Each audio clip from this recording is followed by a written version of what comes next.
thing in the book that was really interesting, and I remember from years and years back from the 60s, but it still is true today.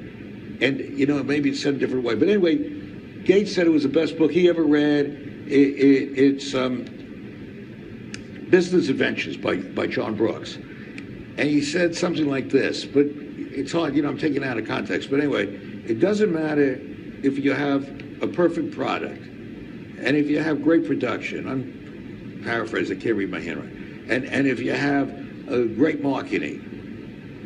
But what you need are the right people to run and lead your company. And that says it all. You need the right person to run a company. You don't need the board to run the company. In fact, it's a negative. The board, I'm on all these boards.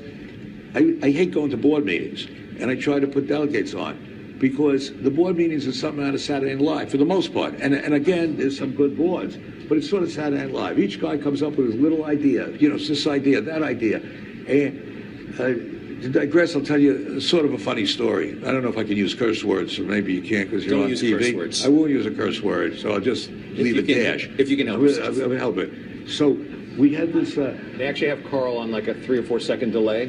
I was watching the TV in the back just to make sure that we're safe. They can bleep them out. Yeah, exactly. Oh, you can bleep out my curse word. You can say whatever you want. The live audience gets to hear it. Okay. So, but this sort of says it all. This says it all.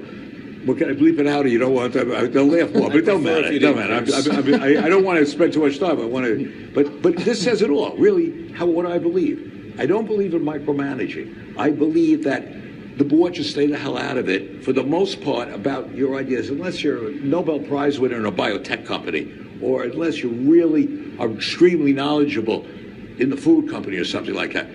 What you want is the board to hold them accountable. So one day, I head of a board at IEP. We're going back quite a while, maybe 10 years or something. So we had Stratosphere Casino that we bought out of bankruptcy. And the board is there and all that. And one of the members of the board, I'm still friendly with, still on my board, sort of a powerful guy, you know, and he booms stuff out. And he comes up, Carl, I got this great idea, because everybody got an idea for a casino. And he says, I got this great idea. It's a Strat. We have this room like this size. We'll make it into the Copacabana. I said, it sounds like a damn good idea. Because, you know, we're two old guys. Hey, the Copacabana used to be fun. Oh, yeah, that's perfect. We got this empty space. I said, okay. So he goes out, gets the architects. They're working on the plan. Now, I brought in a CEO, a tough meat and potatoes guy, because that's what the Stratosphere needed. Stratosphere was terribly run. It went bankrupt.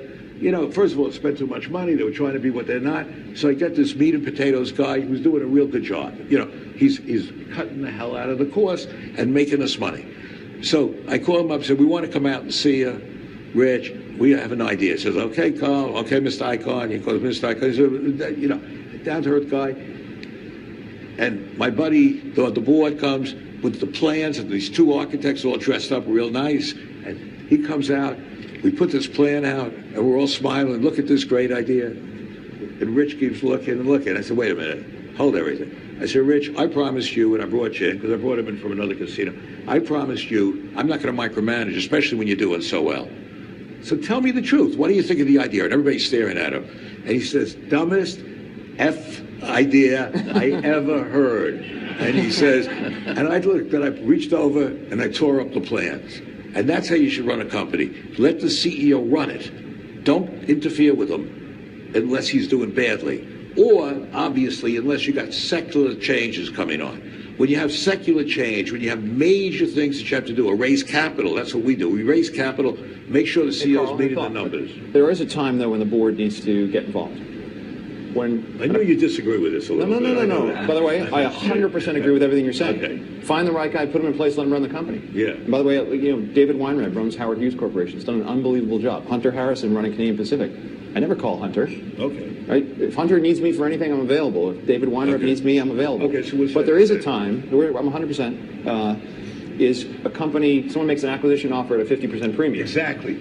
I just said that. When you're going to do... no. Yeah, if one of my guys wants to make an acquisition and he's a CEO, he ain't doing it without us saying, okay. But that's different. That's not really operating. It fits in, but we have to fit in financially. Or if we're the finance... Look, I'll say this at the risk of being modest. There's nobody better at finance than us. I mean, guys here that made all this money. We're going to tell, hey, how do you borrow the money? Do you do it?